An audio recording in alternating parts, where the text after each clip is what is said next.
All right. I'm Rick. And I'm Mark. And this is another episode of On the Range Podcast.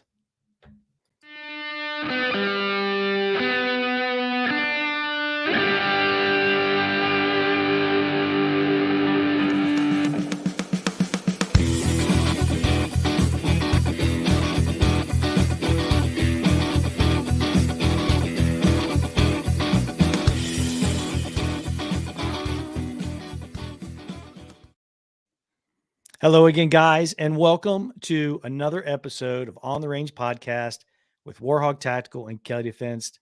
I am Mark Kelley, and with me, as always, is my friend and co-host, Rick Hogg. How's it going, buddy? Man, Mark, it is going great. Super grateful that we had a fantastic Thanksgiving. Hope all you guys did as well. Thank you for giving us your most precious commodity, your time to tune in. Do us one favor, guys. Hit that subscribe button. Leave us a rating review on whatever platform you're listening to. If you listen to multiple platforms, hit them all. Again, that's what's going to help us beat this whole AI algorithm and get the word of On the Range podcast with Hogg Tactical and Kelley Defense out to the world. Since you're out there floating on the interwebs, you might as well hit warhog.com and kellydefense.com. Sign up for those newsletters because I'm here to tell you some secret stuff coming down to the newsletter recipients will be the first to know here shortly. So big announcements coming up. So yeah, we're going to let besides the patrons, newsletters are the next ones on board. Yeah. So again, if you're going, what's this patron thing? So it's patreon.com/on the range podcast. I think we're up to 50, 60 some odd videos now. We've got a bi-monthly Zoom call that's interactive with our patrons. We've just started a kind of subgroup of that for our law enforcement officers only. So if you're a LEO, go swing by that, check that out. We're going to have specific content for you guys. And again, it's building that community. So it kind of runs hand in hand with the firearms training notebook, the whole 1% better every day. Our patrons, man, they're living it. They're going through it, man. We had our last Zoom call, some struggles going on, some things, but dude, it's keeping that forward momentum and just giving guys that kind of direction to go, hey, I got it. Might have slipped up, messed up, whatever. It's not the end of the world, right? So you need failure in your life to get better. And when we sit there and go 1% better every day, it's just not lip service. We're out there doing it. So, make sure you guys go check all those things out. So, yeah, buddy. I think that's all the housekeeping. Yeah, it is. One thing we want to make sure that we remind folks is Cyber Monday is tomorrow. Mm-hmm. I don't know when this is going to be aired, but Monday, November 28th is Cyber Monday. That is the last day. The run through that day is the last day that you're going to get the 20% off of the firearms training notebook. Mm-hmm. So if you go to Amazon, type in Rick's name, my name, type in the firearms training notebook, go right to it. Take advantage of that 20% off. We've been running that all through last week. And we talked about a pre-production that tomorrow is the last day. Cyber Monday is the last day for that holiday pricing. Now, I don't know when we're going to bring that back. I don't know when we are, if we're going to or not, but guys, take advantage of it. Right now, the supply, it's getting shipped out. It's getting printed on demand and sent out. It's working well right now, but you never know what's going to happen to that. So take advantage of that 20% off. Go to Amazon, search the firearms training notebook.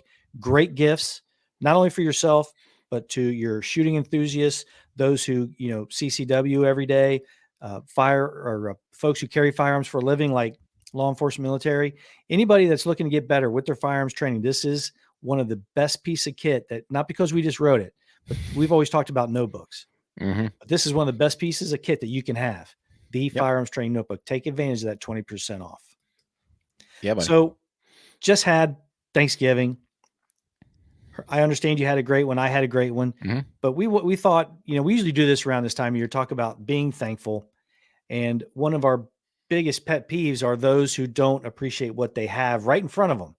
Mm-hmm. They're always thinking about that golden ticket, that carrot in front of them, those things, the shiny things that they want, or something they think they want, but they have plenty where they're at right now. Yeah. One of the things we do, one of our traditions is, go around the horn of the table and have everyone say, hey, what are you grateful for? Let the words come out your mouth in a public setting. Now, granted, I write down every morning as part of my journaling routine 3 things that I'm grateful for. And I don't put the same lip service, oh, I'm grateful for my house and I'm grateful to be here. No, dude, we dig a little deeper. And the point is, I hate to say it, man. I hate to be negative, but we are very much in a negative world, right? We're in a very woke society where, oh, you hurt my feelings, and oh, this is terrible, and oh, this, and oh, that. You know what? Put that rubbish aside. Look yourself in the mirror. And every morning, if you sit there and write 3 things that you're grateful for, dude, it's a great day. I'm grateful every day that I wake up and I'm alive. Whew, that's a concept, right? I don't care about all this other minutia stuff. Yes. Do I want success in my business? Do I want my family to be successful? 100%. But let the negativity kind of slide to the side. And we've seen it with some of our patrons, man. They're like, oh, the social, it's toxic. I'm like, it's only toxic if you let it. Anything is, think about it. I don't care whether it's social, a person, whatever the case may be. If it's toxic and you're still allowing it in your life, I'm sorry, shame on you.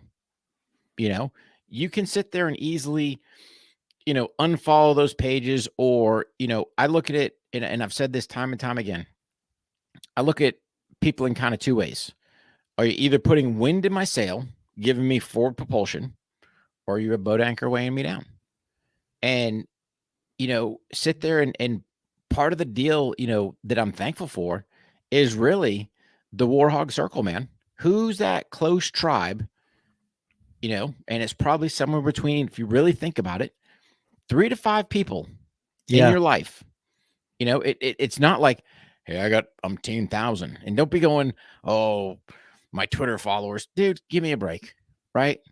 Probably half of those are bots. Who's your no kidding 3 to 5 people in that tight circle that if you sit there and make that call at 3 o'clock in the morning going, hey, dude, they're like, yeah, man, what do you need? And I'll let you figure out what happens at 3 o'clock in the morning. Yeah. No, that's a great point. And when you do it, our thing is the wife always brings these little cards that shape like a turkey or shape like it's like little message notes. They fold out, look like a leaf or something. And you do the same thing. You write it in there. People can read them, or you say them in a public setting, whatever you want to do.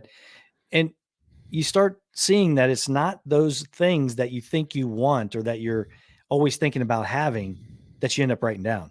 You end up writing down the other things, the grandkids, how the kids are striving to be better and doing what they're doing, all the neat stuff that they're attempting to do. And you can fail at those. It doesn't matter. Yeah. It doesn't matter. As long as you're just being a great human being and trying to be a great human being, and just remember that group of folks around you is very small, that like you said, that you can trust. And those are the ones you really should be thankful for. Yeah. And you hit up a great point. It's like, I'm not saying you can't be thankful for materialistic items, right? Yes. Am I thankful to have a roof over my head? 100%. But it's, where do you take that quote unquote thankfulness for said things? That's where I think it can kind of get a little skewed. Hey man, think about this. I'm grateful to live in the best country in the world. Do we have our dramas? Hell yeah. But at the end of the day, we still live in the best country in the world. So that's just a piece of such a bigger piece. Who's your inner circle? You look at your family, your kids, your wife, grandkids. Man, you got grandkids? You must be old, buddy. But oh man, let me take a cool drink of water out of my best Grampy ever cup. The thing about being thankful about the United States of America. We have flags everywhere, on our hats. We got them behind us. Can never have too many of those things in the house, outside the house, on your car, on your kit, whatever. But that's a very good point. All you folks who hate the United States, all you folks who think that everybody's terrible and they're this and they're that, and there shouldn't be billionaires and all these other things, hey man, the only reason you can say the things that you can say is because you are living in the United States of America. That is a fact. The only reason why 100%. you can vote for who you want is because you're living in the United States of America. The only reason why you can take a catastrophic injury, not work, and then the folks who are working are putting into the kitty so that you can, continue to maintain your home and food and your kids and everybody until you're better to come back to work is because you live in the United States of America. The only reason why you can go to any emergency room anywhere in the country and get the best care in the world because you live in the United States of America. Absolutely. Yeah. So I'm going to expound on some, let's say, hospital treatments around the world, but remind me because I might fall off a subject here, right? Well, no, I'll hit it now, then I'll circle back because if not, I'll forget. Put it this way. There are some places in the world where, let's say you need some medical care. The doc might give you a laundry list of items that you have to go run to the pharmacy and pick up and then bring back before they even do anything. Why? Because the hospital doesn't have it. You might have things that are expired. Hey, dude, at least you got it, right? Best of luck to you. I mean, that's how lucky and grateful I am to be in this country because I have seen that crap, right? And then you have these people that want to sit there and badmouth this country. Dude, leave. Yeah. Because let's think about this, Mark, right? Granted, I know that you're over in Korea prior to coming over to the 82nd and stuff, but for me, the reality check was really when we went to Desert Shield, Desert Storm, and we had nothing. Yeah. I'm talking not even having, porcelain crappers, man. We had nothing. No. When you come back from an experience like that, you want to talk about being grateful. Dude, that solidified my gratefulness just from all the things we have that we take for granted. Wow, you've got running water. You've got electricity. You actually have a sewer system that works. A trash service that gets picked up. I mean, we can go on and on, right? Food. There's one for you. Hey, here's your three-day-old Hardee's hamburger. Best of luck to you. That's a great point because the only reason that people are even complaining about the silliness that they're complaining about is because they have all the bare necessities. Yeah. Grocery stores, going into these grocery stores and seeing the aisles and aisles and aisles of rubbish. Yeah. Cereal. You see how big those lines of cereal are? You kidding me? These people in this country or other countries have no idea the bounty that we have. And now we work for it. We give it to ourselves. Sure. We make it for ourselves, but it's there. It's the opportunity to have all that stuff. Yeah. And it goes back, I have been, again, other places in the world where you go to a restaurant and you have to pay up front. And it usually takes hours because then old boy's got to go run down to the local meat market and get freaking whatever meat's hanging on the stick, Then bring it back. Then the cook's got to fix it. I mean, I don't want to say spoiled because I don't think spoiled is the right word, right? But we are super blessed as far as what we have here in this country. Yeah. And when I hear these people going, just like you were saying before, bad mouthing it, leave. We had, what was it? Was it 2016 when all these celebrities were like, man, if Trump gets into office, I'm leaving. Yeah. Well, how many of them left here? Not a one of them. Come on. Not a one. Yeah. Go get you some of a third world country. Enjoy. Never happened. These guys, gals, man, forget about it. No. But it just goes to show, and just hopefully the viewers, listeners are getting this. You've got a lot of people. Be careful who you kind of use as that role model, right? Or be careful where you sit there and look to go, oh, their life is better, right? And I'll just put a common one out there. Old Tom Brady got more money than you can shake a stick at, right? Well, his marriage all fell apart. Now he had his fingers in that whole FTX crypto crap, So who knows what is going on? So don't always look at others. Look at yourself. and go, what am I grateful for? Don't sit there and go, oh, he's got this and he's got that. Are you looking at him as the person, or are you looking at what materialistic items that he has that you wish you had?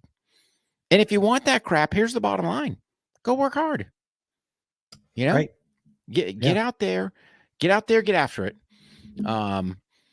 You look at people, if you want to say, who are financially very well off. Not a one of them, with the exception of our representatives and senators up there at the Hill, right? Work for anybody else. Yeah. So, we'll use Nancy Pelosi, lifetime, supposedly public servant. I think she's valued at like 130 million. Oh yeah. That's amazing how that happens. Right. But my point being, short of you going into politics at the federal level, you're probably not going to sit there just doing the regular 9-to-5 grind. And I got it. A lot of guys don't want to step away from that because that's security to them. But and there's nothing wrong with it. I'm not saying, hey, dude, if you've got a 9-to-5, great. Be grateful that you have a job, because there's people in this country that don't have jobs. A lot of them don't have them because they don't want to, which is a novel concept in itself. But and it doesn't help when you have places like San Francisco that promote, hey, don't work. We'll pay you money just to hang out. Just fill out this questionnaire that has 97 different sexes on there. I'm not quite sure what's going on in California in their education system. But when I was going to school, there was only 2.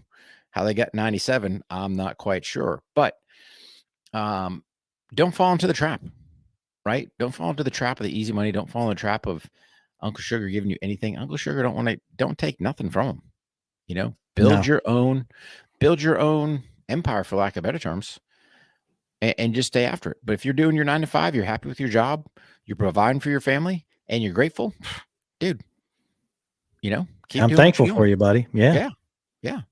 Another group of folks that we talk about them all the time, first responders, super thankful for all those guys and gals out there doing a very tough job, whether it's, fire officer, police officer, paramedics, out there, the ER doctors and nurses out there doing great stuff. Super thankful for those. Best in the world.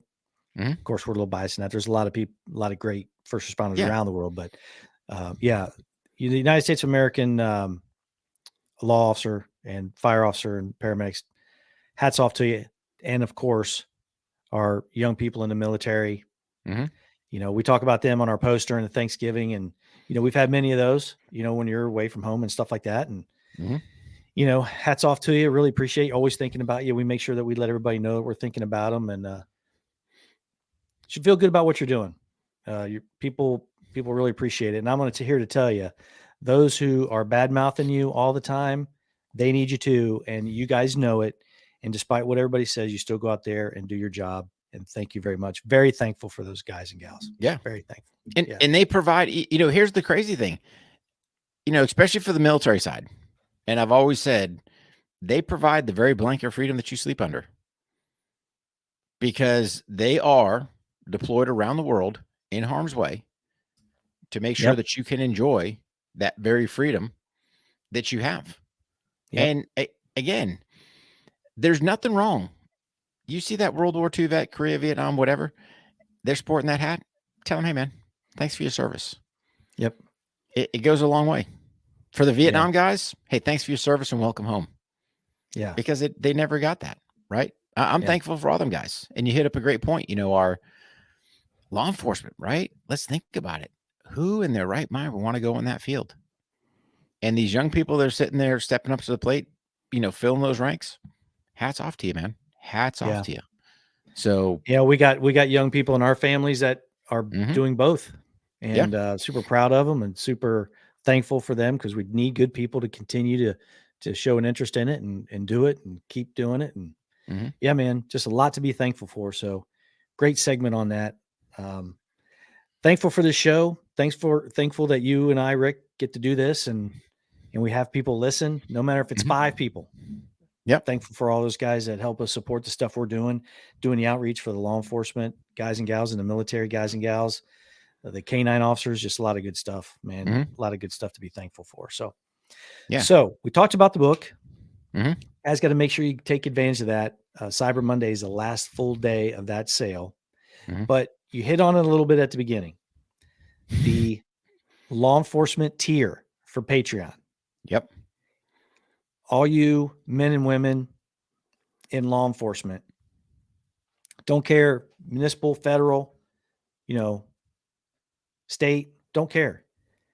Check it out. There's a lot of great training on there. Mhm. And once we start populating and we have, a good core group of law officers signed up for that, that content will definitely be geared to what you ask for. And we're Mhm. going to make it happen. And it's a special price and we have to keep the lights on, but it's minimal. And I think they're going to get a lot out of it. And, we can even bring people in that if we, need some expertise on stuff, but if you have Mhm. issues and you want to just talk things out, we're all going to be there. It's going to be like-minded people wanting to be 1% better every day at being a law enforcement officer. So I think it's a great idea. This was your brainchild. So why don't you Mhm. comment on it? But man, I'm really hoping that you guys and gals take advantage of it. Yeah, and the thing is, I think it was really this year when things kind of opened up and we really started going full steam ahead, trying to support our LEOs. They're in a job that they're out there getting slain all the time, and we want to put a stop to it, right? We want to make them 1% better, a little harder to kill, whatever word you want to say. I don't care, but we want them to come home at night or come home at the day. At the end of their shift, they're coming home. So part of that was, instilling a Patreon page specific for them so they can kind of talk specifically for things that they're being faced with. Because let's be an honest broker, they're being faced with things that some of us will never understand. So kind of keep that group together, build that community there. The other thing we started or we're going to start doing next year is we're actually doing LEO driven webinars. So again, Yes. simple thing. Either go to warhog.com, kelleydefense.com, sign up for the webinar. It'll be a Zoom style webinar, and we're going to start having different subjects that we're going to cover. So again, minimal cost on that.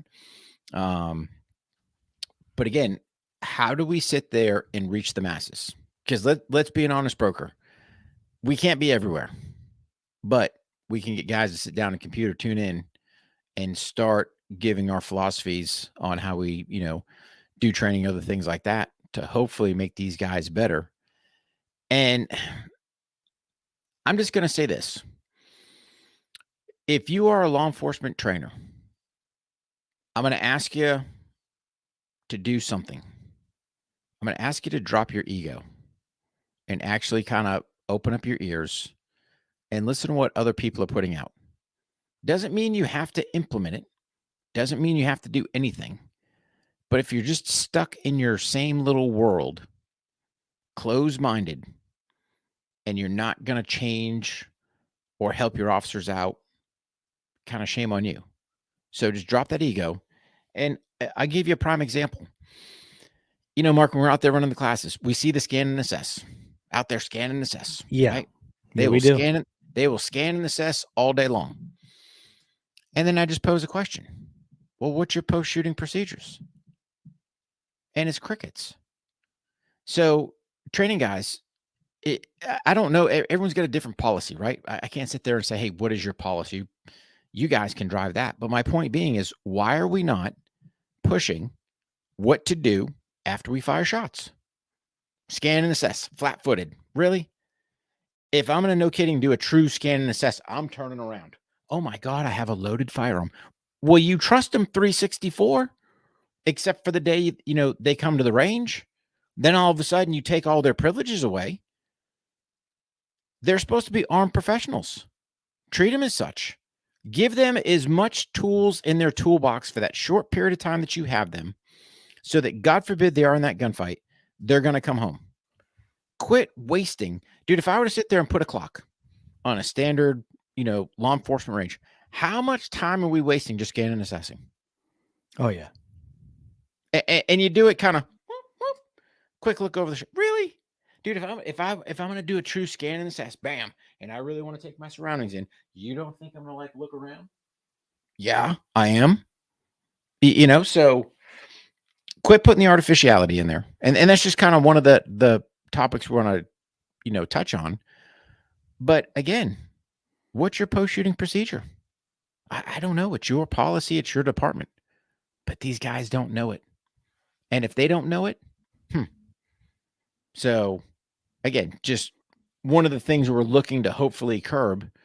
And again, if you are in the law enforcement world, pass the word on to your training guys. Yeah. And along with having an open mind, I think I see it all the time. I think I would rather guys and gals in authority in these police departments spend money on training than some of the kit that I see. Mhm. It's not that it's not good stuff, but can you really live without it? A lot of the funds that come from, sharing from seizures and that kind of Yeah. thing, those things have to go towards equipment and training. Yep. Set up a policy in your department where 90% of that's going to training, and start sending some of these folks to see other things. Mm-hmm. It's more of a mindset thing for the law enforcement side of the house when we go to many of these training seminars and many of the trainings that we put on when we're doing mill and LEO guys, especially the LEO guys. Mm-hmm. It's, we'll never do that. Why? Because the name, yeah, it's got war in it, or it's got combat in it. Mm-hmm. Well, did you look at the course description? I've seen them pass up stuff like that because of things such as that. Or we can't do that drill. We can't refer to that drill as this because we just don't like the way that sounds. Because if that comes out in court, it's going to be a problem. And they honestly think, change the name. Change the name. Dude, let's be an honest broker, right? Let's think about it for a minute. So the war hog check, some people might refer to it as the press check. Okay. I merely just called it the war hog check. Why? Because that's branding. Yes. Cool. Let's think about this. How many other people, how many other things out there? So let's look at the Weaver stance back in the day. Where do you think the name Weaver came from? So just because you're doing the war hog self eval and you find the word war offensive, then just call it the hog self eval. I don't care. Right? You're not going to hurt my feelings. Yeah, my man Weaver probably made a boatload of cash. He probably never. Good for him. I bet you didn't make a dime on it, right? It was just dubbed his. I mean, I bet people probably still teach that, don't you think? They do, but you're not getting squat from it. It's kind of like think about this, right? If I had the name Warhog check, well then, yeah. Oh, did you say Warhog check? You owe me 25 cents or whatever. Come on, man. But no, a lot of these techniques, right? There's names attached to it. Oh yeah. So let's think about this, right? I got to come up with a drill. I'm going to open up Pandora's box on this one, right? So when you kind of hold your flashlight out to the side, some people call it the FBI technique, right? I personally call it the Stasi technique. Why? Why not? But let's think about it, right? Federales are treading on some slippery slopes of what they're doing. Yeah. Are you going to have? I got to come up with some kind of a technique or drill or shooting stance and call it this is the Kelley maneuver. Dude, we got the Warhog Flamingo. We got different Warhog shooting drills. We got all kinds of Warhog stuff, right? No, I got to tighten up my shot group on that. I think I'm missing the mark a little bit. Hey, man. Next time you're doing whatever, just slap Kelley Defense in there, man. Bam. I'm going to do. As a matter of fact, I'm going to do it with everything. If someone laughs at it or someone says, "Oh, okay," or they repeat it, then I'll know that's the one that stuck. Yeah, and I'll just go with that. I think. Now you did mention. Go ahead. No, I'm saying, man, I think we'll do the Warhog draw from the holster and the Warhog magazine change, Warhog target indexing. Yeah. What are you doing? That's the Warhog magazine change. Well, that looks just like a regular magazine change. No, completely different, bro. That's the Warhog technique. That's it, man. So you brought up some of the webinars and stuff, that we have coming on. We do have a call, a town hall, so to speak, Yep. online event that's coming up on the 6th of December, Tuesday, Mhm. 4 p.m.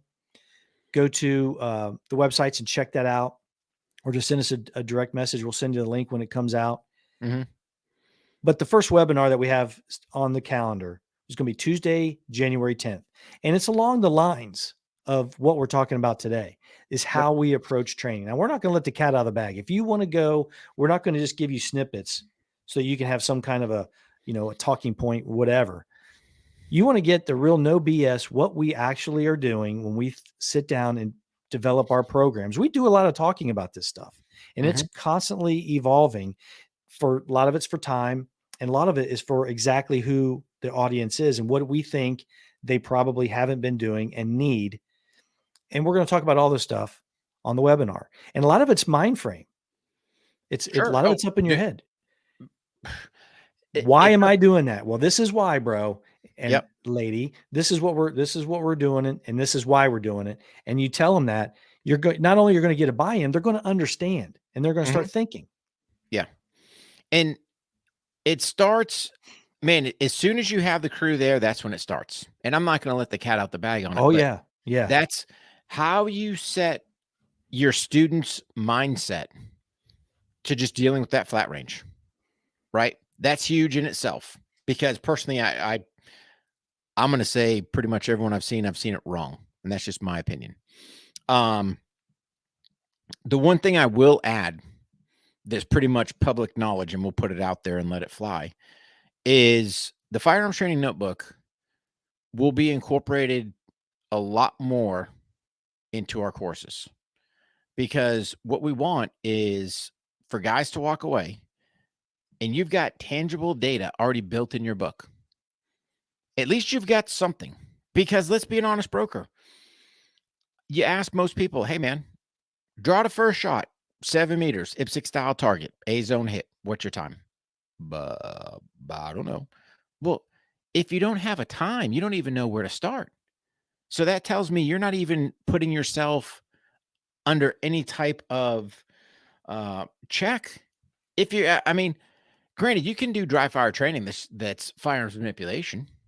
Granted, I can draw my pistol out of my holster, but if I never have a time, or if I'm not recording it, how do I know if I'm getting any better? Yeah, I got the manipulation. Great. And I'm not downplaying that at all, because I'm not saying everything has to be on time either. Because there's times when you're sitting there going, hey, I want to try this technique or this method, or I think if I did this a little different. Well, before I just sit there and arbitrarily start slapping myself under pressure, I'm going to work the mechanics of what it is I'm trying to do. And once I've kind of got the mechanics worked out, going, all right, cool, let's just kind of see where we're at for time on this thing. Because how do we start trimming the time? How do we get more efficient? Those are the kind of the key things you need to think about when you're working on this. And it just doesn't apply to firearms. That's the whole part. It applies to everything.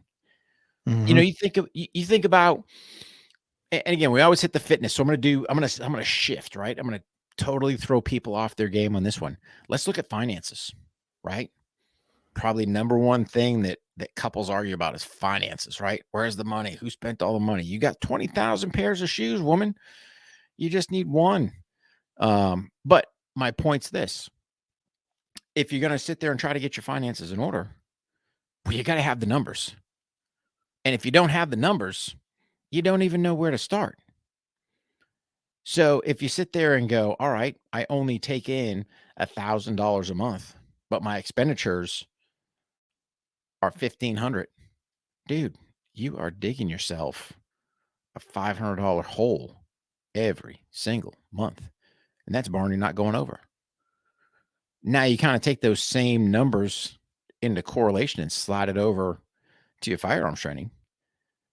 Well, if I don't have any numbers, how do I even know how good am I doing? Well, that felt good. Look good. Yeah, okay. Now, when you come out to the class, boom, Warhawk self-evals being shot, bam, tangible data. I got it in there. And then as we start doing certain drills, I'm going to start wrapping up if you want to say, hey man, hold off a couple rounds and we're going to go shoot those, that drill we've just been doing just for time, write it in the book. You got a tangible, and just keep building that for however many days we are training. And then that way you've got guys stepping away from training event, not guessing, hey man, I think I'm this. Now you've got, no kidding, here's where I'm at. So at least gives you a better starting point when you're looking to develop your plan. Yeah. And a lot of those things come, like you said, at the very beginning, you find out kind of where they're at almost immediately. Mm-hmm. And sometimes we can sit there and talk, let's say we're doing rifle. We can talk about point of aim, point of impact, because usually that rears its ugly head several times throughout the day. At first, when they do it, oh, I forgot. Then when you add the whistle, then all of a sudden they forget their point of aim, point of impact. Mm-hmm. Then when you add the timer, they forget their point of aim, point of impact. So you keep hammering those things. That's great. Mm-hmm. But rarely do anybody talk about, I'm sorry, Rick, I just want to finish this. No, you're good. But rarely do they talk about where they should be aiming. Mm-hmm. And we look at that because a lot of times the test day targets dictate that. And and some of the instructors, they're doing it on purpose because they want them to pass their test. Mm-hmm. I'm sorry, buddy. Go ahead. No, you're totally spot on. But now you take it a step further, right? You got point of aim, point of impact with your carbine. So again, now we start adding a pistol in there, and you'll see it where guys might know their point of aim, point of impact for their carbine, and then where's their pistol shots going?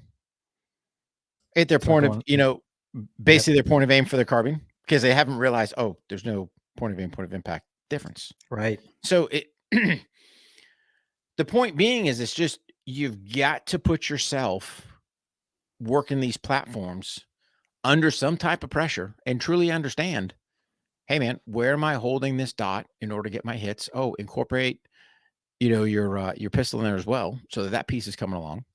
And that's the beauty of why I love the 3-inch dots, because if you hold center, you're going to miss.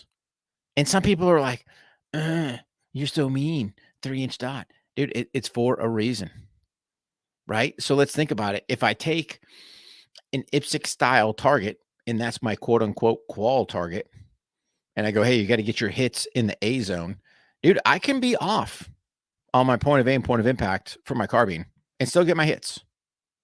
But is that really where I want them at? Nope. So no. Just, and again, one of the things we'll talk about in depth, as far as how we approach training and working that piece. Yeah. So again, guys, we have a town hall on the range podcast with Rick and I on June 6th. That'll be going out on the websites, and we'll put some posts out here pretty soon. Cause that's, I'm sorry. I'm talking about December 6th for the group. And then the webinar is going to be January 10th. Right. You said June. Did I? Oh, yes. All good. I screwed that up for sure. Big time. December 6th. I'm thinking of D-Day. June 6th, 1944. Huge. Yeah. Tell me that's not America. I was thinking about D-Day just then.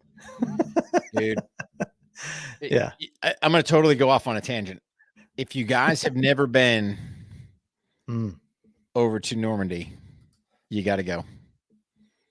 It's on my bucket list, man, for sure. Dude, France is one of them quirky countries, right? Yeah, you can go to Paris and check that out. Trust me, we like Paris. However, there's a different feel, there's a different vibe that is very much pro-American when you go to Normandy. You probably see more American flags in France, in Normandy, than you do anywhere else.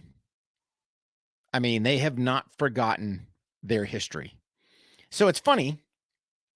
I kind of bring up this and opened up this Pandora's box. Thanks for D-Day, Mark. But here we are, a country that's trying to kill our history or change our history or rewrite our history. It can't be rewritten. But here you got the French, right? And everyone rolls their nose at the French. But man, them cats that live in Normandy, they still hold that history very close to their hearts, and it's passed on generationally because they understand the sacrifice of the American military to come to their rescue, to repatriate them from the evil of the Nazis that had taken over their country. They have not forgotten. So I just ask people out there, and I doubt anyone from the woke side's listening, but if you are, and you want to sit there and crush the history, think about that. Let that resonate for a second. You got foreigners that have more American pride than you do. And then for the rest of you cats, they want to change the name of Fort Bragg to this Fort Liberty. I guess it's because Braxton Bragg, yes, he was a Confederate general from basically 61 to 65, but he also served in the U.S. Army. So are we saying that his time in the U.S. Army doesn't count? He doesn't warrant this base to be called after him? I'm just asking the questions. Do you even know who Bragg is? What he did?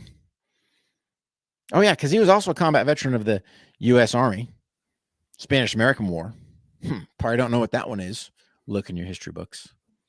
So before we're so quick to be all woke and be offended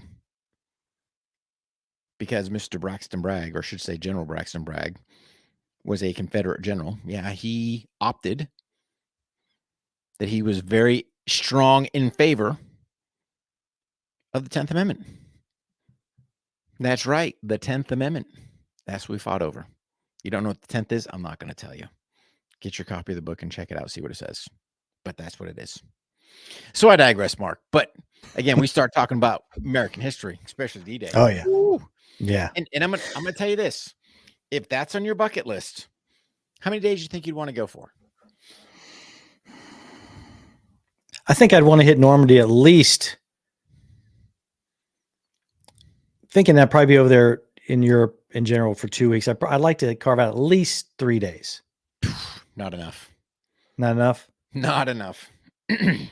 I was there for 5. Not enough. Yeah. Not enough. I mean, it is, golly, man. The mere distance that Normandy is, if you look at all the 5 different beaches, okay, you got to kind of make your pit stops there. Then you got to think, right? We're former paratroopers. Mm-hmm. You got to go to St. Mary-Galise. Yeah. You got to go inside of the St. Mary-Galise church that, oh, by the way, has a beautiful stained glass mural of paratroopers. Oh, St. Mary-Galise Chapel still has a replica of 82nd Paratrooper John Steele still hanging from the steeple. There's a fantastic museum over there. But I would say 5 would be my bare bones basic. I'd want to go, if I could, push it to 8. Yeah. I'm putting it out there, right? Can you do it? Can you do it in 3? You better have, hey, what do I want to see? Yeah. Definitely you'd have to have a strict schedule to see everything in even 3 days. Mm-hmm. Yeah. You're not going to, like you said, you're not going to see everything. No. Yeah. Just, you're going to go to the cemetery. You're going to go to the American cemetery. Yeah. You're going to walk the cemetery. And that in itself has power that you can't quite explain. But then when you get there, you're going to look down on top of the cemetery and see the beach. And at least for me, I was like, I need to go there.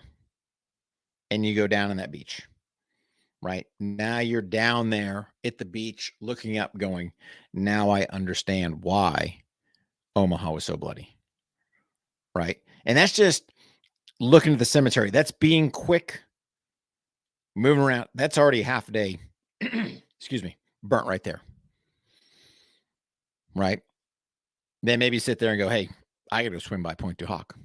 Check that out. Because we all have heard what the Rangers were doing, scaling all that. And you go to that place, good Lord, man.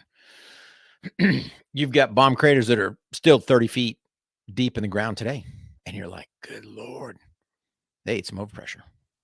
We haven't even talked about getting the other beaches, drop zones, landing zones, museums.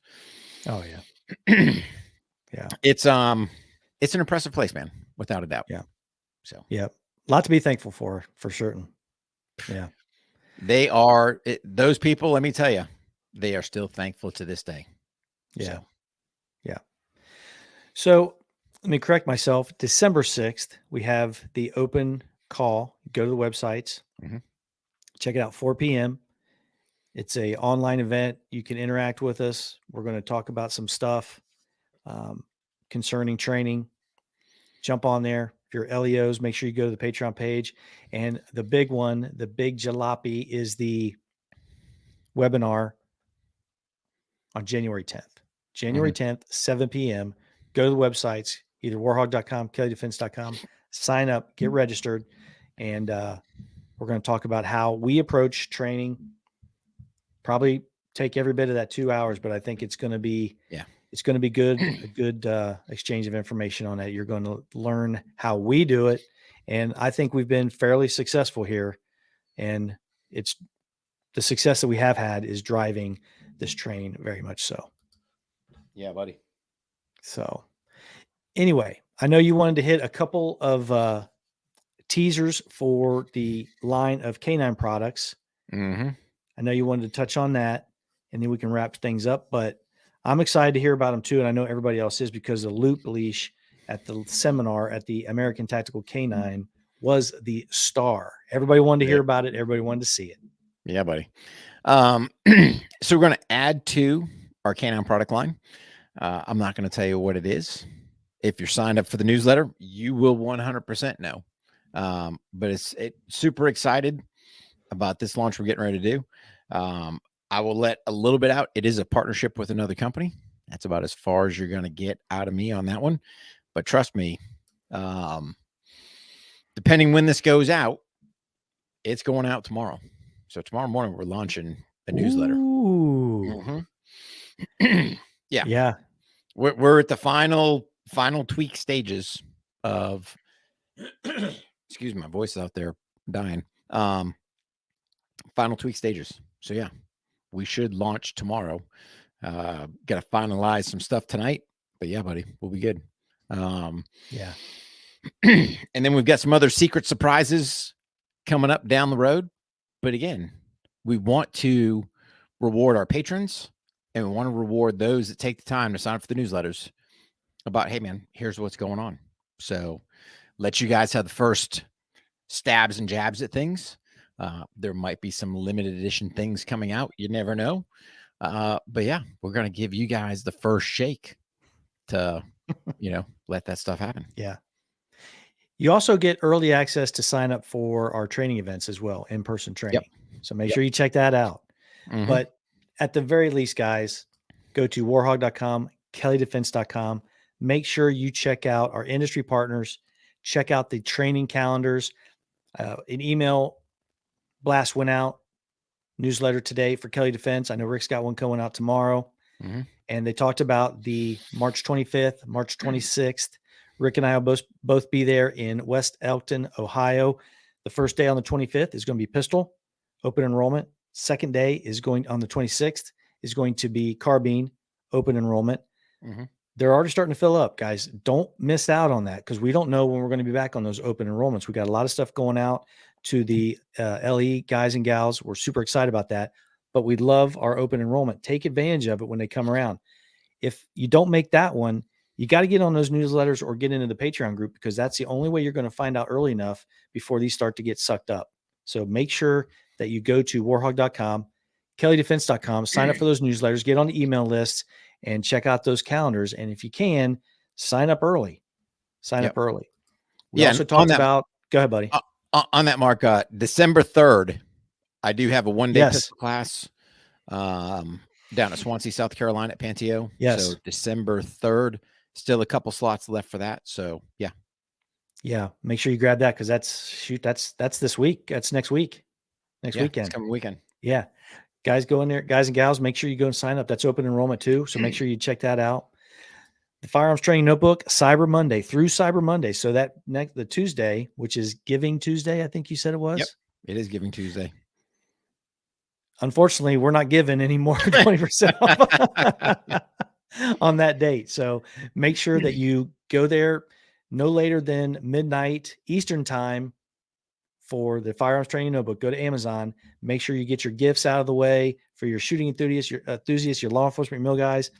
Make sure for yourself, make sure you go there and you take care of that business, because you're going to save 20% off if you do so. Yeah. And we touched on it again. We can't say it enough. We love and support our police. Make sure you guys and gals in law enforcement take advantage of the special pricing and content for law enforcement's only tier at the patreon.com On the Range podcast page. So it's patreon.com/On the Range podcast. Go sign up. It's $5. That's it. $5. Sign up. You get all of our training videos, all access, and you have your special content for law enforcement only. Really excited about that. Mhm. Again, you're going to get access to the behind the scenes stuff and those early access to classes. Yep. So I think that's everything, buddy. Yeah, man. I'm glad you had a great Thanksgiving. I certainly did. Same with you, buddy. Yeah. Ate tons of turkey. What kind of pie did you have? Any pie? We double dipped some Oh. apple and some pecan pie. Yeah, I always go for the pecan. What did I do? A slice of each. Woo! Give me a 50-50. You know, surprisingly, I think I'm the only pumpkin pie cat in the Kelley household. We just didn't. They always get me one. Yeah, we just didn't have any pumpkin pie there. I like pumpkin pie. Oh, yeah. Oh, dude, I tell you, I like pecan pie, man. Mm-hmm. Matter of fact, every time Rick comes up, we hit that pumpkin pie cheesecake. Oh yeah, it's almost like I don't think that's a Cincinnati thing, but man, I tell you what, that's delicious. Every time you come up for the 89, I think it's seasonal though, right? Yeah, it is seasonal, but you're always up here because we have have some stuff in the fall. ATK9, yeah. Yeah, buddy. All right, guys. Super thankful for you, buddy. Thanks for doing this again with me. Same here, pal. All right. Everybody have a great week. Take advantage of those savings. Go to warhog.com, kelleydefense.com. See you next time, guys. Let's do it again, Rick. You know it, pal. See ya. All right, buddy.